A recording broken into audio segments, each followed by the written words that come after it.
Hello friends, स्वागत है आपका आपके अपने चैनल शीला क्लासेस में। तो चलिए आज एक कदम और बढ़ाते हैं शिक्षक बनने की ओर। और बीए मूल्यांकन एवं परीक्षा में अंतर पूछता है बीएड सेकेंड ईयर में, जो कोर्स 9 से पूछता है असेसमेंट फॉर लर्निंग से। तो चलिए आज हम लोग इसी को डील करेंगे कि मूल्यांकन एवं परीक्षा में अंतर क्या है।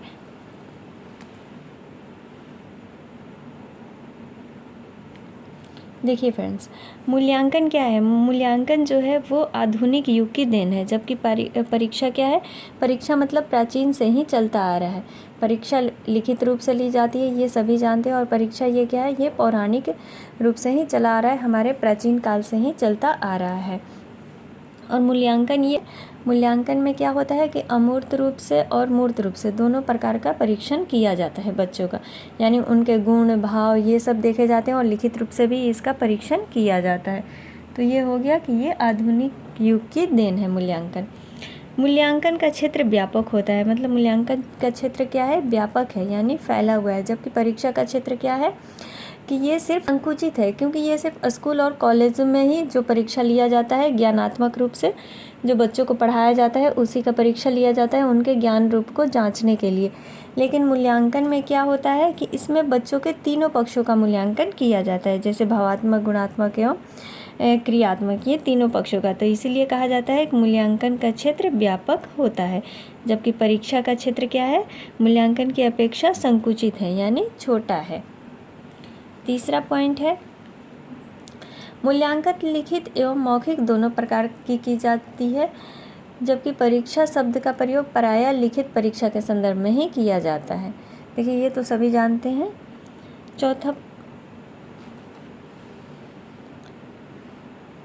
चौथा पॉइंट है, मूल्यांकन में ज्ञानात्मक, भावात्मक, क्रियात्मक पक्षों का मापन किया जाता है।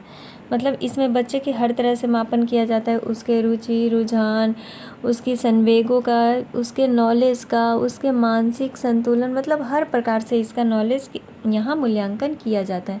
जबकि परीक्षण में केवल बालकों के ज्ञानात्मक पक्ष का ही मापन किया जाता है कि मतलब बच्चा कितना सीख पाया है, जो शिक्षक सिखा पाया है वो कितना ग्रहण कर पाया है, कितना नहीं कर पाया है, उसकी सोचने समझने की शक्ति कितनी है, ये सब होता है परीक्षण में। केवल बालकों के ज्ञानात्मक पक्ष का मापन किया जाता है। पॉइंट है, मूल्यांकन के द्वारा व्यापक गुणों का बोध होता है। मतलब मूल्यांकन के द्वारा क्या होता है कि जो उसके अंदर छिपी हुई गुण भी है उसका भी हम मूल्यांकन कर लेते हैं कि बच्चे के अंदर ये गुण भी है। और परीक्षण के द्वारा क्या होता है कि उसकी विशिष्ट योग्यता का मापन किया जाता है। तो उसके लिखावट से, उसकी भाषा शैली से क्या होता है कि उसके बारे में हमें जानकारी मिलती है, बच्चे की विशिष्ट योग्यता। जो जैसे मान लीजिए कोई बच्चा होता है कि एक पॉइंट को पकड़ करके 10 पॉइंट बोल लेगा, लेकिन किसी बच्चे में इतनी हिम्मत नहीं होती है कि जो याद किया हुआ भी रहे वो भी सामने बोल पाए। तो ये होता है कि परीक्षण के द्वारा बच्चे की विशिष्ट योग्यता का भी मापन किया जाता है। नेक्स्ट पॉइंट है, मूल्यांकन के लिए विशेषज्ञ की आवश्यकता होती है।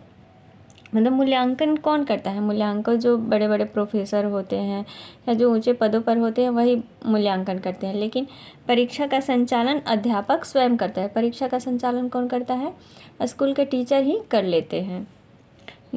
देखिए नेक्स्ट पॉइंट है, मूल्यांकन अधिक विश्वसनीय तथा वैध होता है। देखिए मूल्यांकन अधिक विश्वसनीय और वैध होता है क्योंकि इसमें दोनों जो मूल्यांकन कर रहे हैं और जो जिसका हो रहा है वो दोनों क्या है, एक दूसरे से अनजान रहते हैं। जबकि परीक्षा में क्या होता है कि कुछ विश्वसनीय तथा कुछ वैध होती है।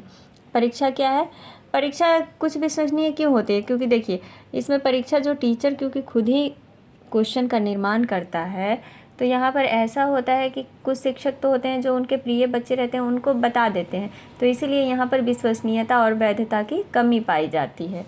यहाँ पक्षपात का भी माहौल बन जाता है। तो ये था परीक्षा और मूल्यांकन में अंतर। आई होप आप लोगों को समझ में आ गया होगा। समझ में आ जाए तो प्लीज़ मेरे चैनल को सपोर्ट करें, लाइक करें, शेयर करें। Thank you.